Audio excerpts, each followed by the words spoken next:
About 5 weeks ago, I upgraded my CPU to a Ryzen 9 5900X, and I got that housed in the Corsair's 4000D airflow. And if you know anything about the 5900X, it does run kinda hot. And if you own a Corsair 4000D, you know that you can have 3 intake fans in the front, 2 on top like you see here, and then a rear exhaust fan. But bottom line, what I've done is I've added a 3rd fan on top. You can see I've moved over the 2 original fans all the way over to the far left, and I've put in an intake fan at the very front. And in doing so, it has helped with my temperatures by quite a bit, by about 3 degrees at idle and at full load, running a Cinebench 23. If you plan on doing this yourself, you can see that this far left fan over here, I've got it backed up all the way to the rear of the case, like that, and basically it's almost resting on top of that rear exhaust fan.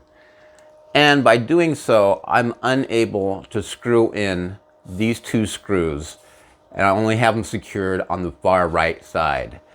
The middle fan, you can see I have secured, but it's all through the grates. Nothing is through the channels where they're meant to be.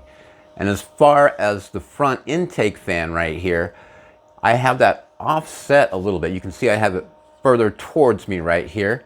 And you can see I'm not using the channel guide, but I'm able to put all 4 screws in.